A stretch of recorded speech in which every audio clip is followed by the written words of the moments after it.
ઓમ શાંતિ. ધનતેરસની બધાને ખૂબ ખૂબ શુભેચ્છા. આજે ધનતેરસ છે અને ધનતેરસના દિવસે આપણે શ્રી લક્ષ્મીજીનું આહવાન કરીએ છીએ અને તેના માટે પહેલાં તો આપણે ઘરની સાફ સફાઈ કરીએ છીએ. વેપારી લોકો પુરાના ચોપડાને સમાપ્ત કરી નવા ચોપડાની શરૂઆત કરે છે અને નવા ચોપડા ઉપર શુભ લાભ લખે છે અને સ્વસ્તિકા બનાવી નવા ચોપડાનું શ્રી ગણેશ કરે છે. આ રીતે બધા ધનની દેવી શ્રી લક્ષ્મીજીનું વિશેષ પૂજન કરીને ધનધાન્યથી સંપન્ન રહેવાની કામના રાખે છે. પહેલાં સાફ સફાઈ કરવી એટલે કે જીવનમાં આંતરિક શુદ્ધિની ખૂબ જરૂરત છે. એટલે કે મન વચન કર્મમાં શુદ્ધિની જરૂરિયાત છે. મનની શુદ્ધિ માટે આપણે મનમાંથી નકારાત્મક વ્યર્થ વિચારોને દૂર કરીને મનમાં સકારાત્મક વિચારોનું આહવાન કરીએ. વાણીની શુદ્ધિ માટે વાણીમાં નિર્મળતા, સુમધુરતા અને કર્મની વ્યવહારમાં શુદ્ધતા લાવવા માટે સંસ્કારોમાં શ્રેષ્ઠતા લાવવાની ખૂબ જરૂરિયાત છે. વેપારી લોકો ચોપડા ઉપર પ્રથમ લખે છે શુભ લાભ. લાભ તો ત્યારે થાય છે કે લાભનું ઉલટું કરીએ ભલા.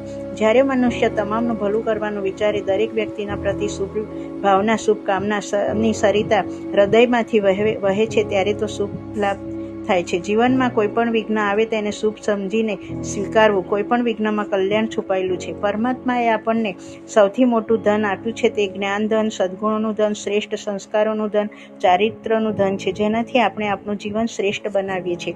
આજે સંસારમાં ગરીબી જે છે તે ખાલી સ્થૂળ ધનની નથી, પરંતુ દરેક માણસની અંદર શ્રેષ્ઠ ચરિત્ર, સંસ્કારોની ગરીબી આવી ગઈ છે.